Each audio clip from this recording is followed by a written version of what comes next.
বছরে একাধবার দীঘা ঘুরতে মোটামুটি সবাই গিয়ে থাকে। তোমাদের আজকে দেখাবো দীঘায় বাজেট ফ্রেন্ডলি দুটো হোটেল।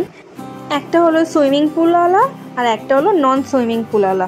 তো চলো জগন্নাথের নাম নিয়ে শুরু করা যাক। প্রথম যে হোটেলটা দেখাবো সেটা হচ্ছে হোটেল আভিয়ানি। এখান থেকে সমুদ্রের দূরত্ব মোটামুটি 5 থেকে 6 মিনিট হেঁটে লাগবে। এইটা হচ্ছে হোটেলের রুম। আমি কিন্তু আমার অনেস্ট রিভিউটা দিচ্ছি, এটা কোনো প্রমোশনাল ভিডিও নয়। আমি নিজে গিয়ে থেকেছি এবং আমার ভালো লেগেছে, তাই আমি তোমাদেরকে সেই রিভিউটাই দিচ্ছি। এই হোটেলটায় সুইমিং পুল আছে। এই রুমটা এসি রুম আমাদের পড়েছিল 1850 টাকা।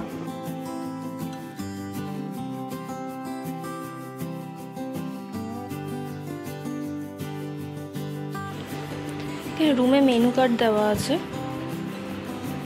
এদের নিজেদের রেস্টুরেন্ট আছে, আপনারা চাইলে অর্ডার করে নিতে পারেন এখান থেকে। আমরা পরের দিনের ব্রেকফাস্ট অর্ডার করেছিলাম এখান হোটেল থেকেই। আমাদের খুব একটা খারাপ লাগেনি, ভালোই লেগেছিল। নর্মালি বাইরে যা দাম তার তুলনায় হয়তো 20-30 টাকা বেশি পড়বে, কিন্তু খাবার দাবার বেশ ভালো লেগেছিল। এইটা হলো হোটেলের সুইমিং পুলটা। এরপরে তোমাদের যে হোটেলটা দেখাবো সেটা হচ্ছে হোটেল আশিয়ানা। আমরা যে টাইমে গেছিলাম হোটেলটা একটু কাজকর্ম চলছিল।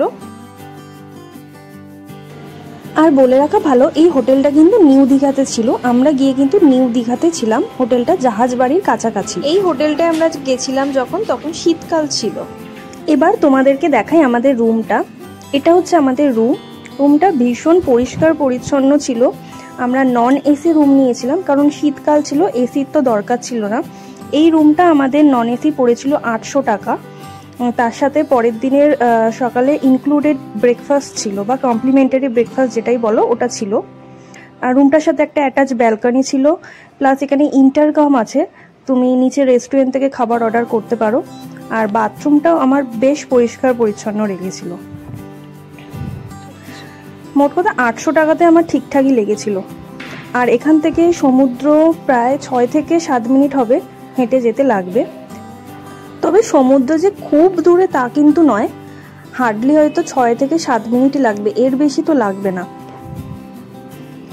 এখানে এসি রুমের ভাড়া কিন্তু 1600 টাকা, ইনক্লুডেড কমপ্লিমেন্টারি ব্রেকফাস্ট। আর এই হোটেলে কিন্তু লিফটও আছে।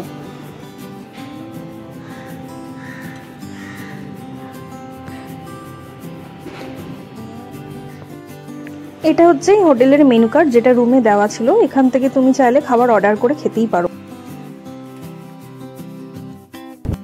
দুপুরের লাঞ্চ ওই হোটেল থেকেই আমরা অর্ডার করেছিলাম। আমাদের খাবার দাবার বেশ ভালো লেগেছিল। এই ছিল আমার দুটো হোটেলের রিভিউ। আমার দুটো হোটেলই বেশ ভালো লেগেছিল এবং দুটো হোটেলেই লিফট রয়েছে।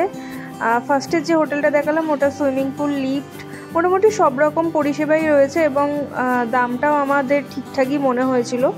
তাই আমি আমার রিভিউটাই তোমাদের সাথে শেয়ার করলাম। তোমাদের যদি ভালো লাগে বুকিং করতে পারো। আমি সব রকমের ডিটেলস আমি আমার ডেসক্রিপশনে দিয়ে রেখে দেবো, হোটেলের নাম, নাম্বার। তোমরা চাইলে বুকিং করে নিতে পারো। আর যদি ভিডিওটা ভালো লেগে থাকে তাহলে সাবস্ক্রাইব করে দিও।